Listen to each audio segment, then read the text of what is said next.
Et j'arrive pas à trouver où c'est qu'il est écrit le mot purgatoire dans la Bible. C'est une énorme question que je me pose dans ma tête, en fait. Oui.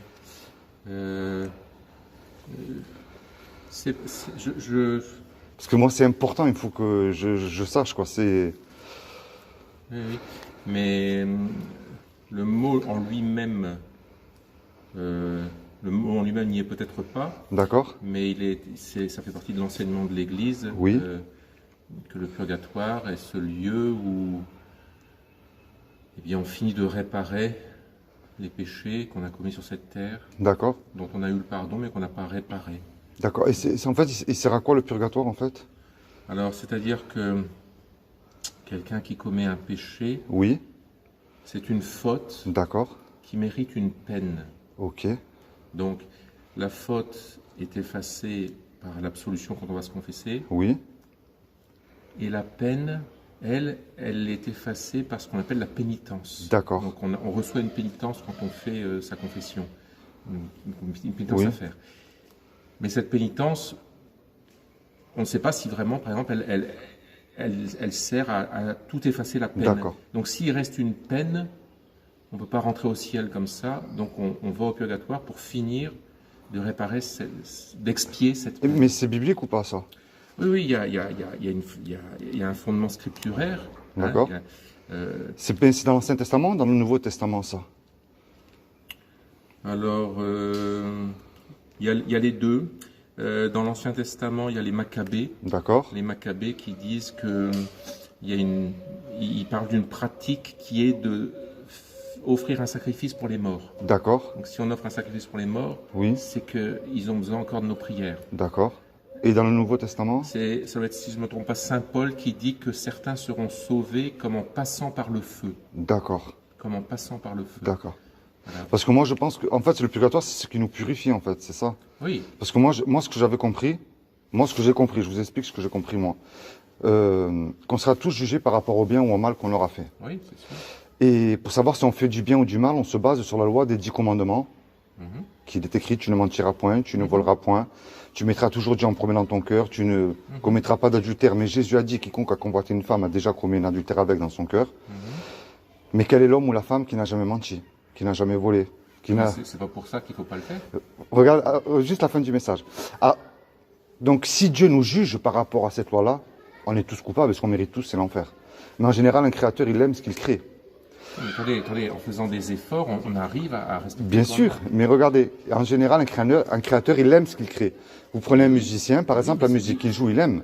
Un cuisinier, les petits plats qu'il cuisine, il les aime aussi. Et Dieu, comme il nous a créés, qui ne veut pas que nous finissions en enfer, ce que j'ai compris, moi, il y a 2000 ans, il est descendu sur terre et s'est revêtu de ce corps qui est Jésus.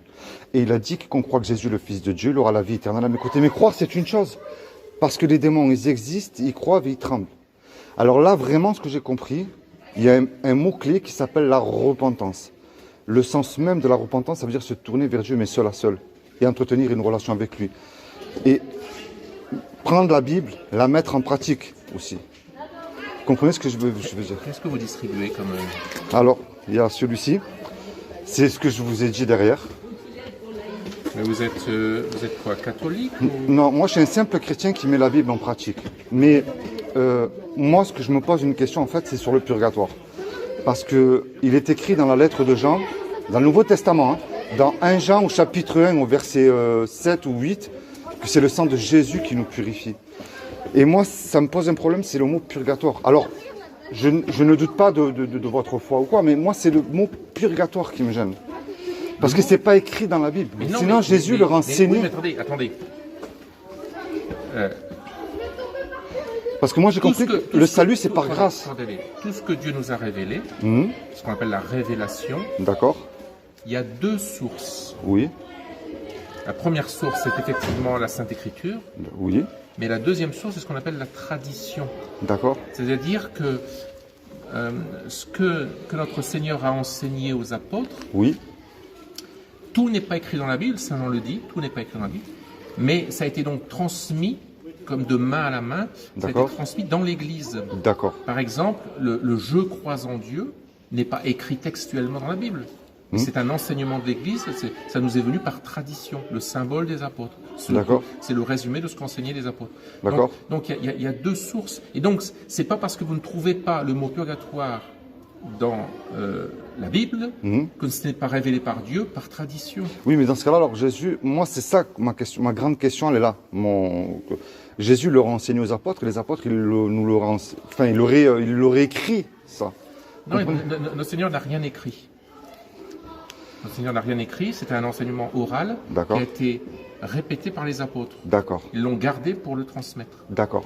Et c'est à ça d'ailleurs que sert le Saint-Esprit, entre autres, c'est d'aider les apôtres et puis leurs successeurs à garder le dépôt et transmettre. D'accord. Voilà. Donc pour vous, le salut, alors il s'offre comment, le salut alors? Parce que moi, ce que je pense, c'est que le salut, et je crois, le salut, il s'est offert par grâce. Parce que ça voudrait dire que... Voilà, c'est ça que je voulais vous dire. Moi, je doute sur le purgatoire parce que ça voudrait dire que Jésus n'aurait pas tout accompli à la croix. Mais voyez, pourquoi est-ce que notre Seigneur Jésus-Christ a laissé les sacrements? C'est que pour que toutes les grâces qu'il a méritées par sa passion et sa mort sur la croix soient ensuite appliquées individuellement aux âmes, pour appliquer aux âmes. Donc pour vous, le purgatoire par rapport à la croix, Jésus n'a pas tout accompli puisqu'il y a le purgatoire. Ici, il a tout accompli, mais nous, il faut que ces grâces qu'il a méritées soient appliquées. D'accord. Voilà. Donc elles sont appliquées notamment par le sacrement de pénitence, quand on va se confesser. C'est vraiment le sang de notre Seigneur qui nous purifie à ce moment-là aussi. Voilà, on se confesse. Donc, et si on ne le fait pas, et que donc... Moi, ce que j'ai compris, c'est se repentir.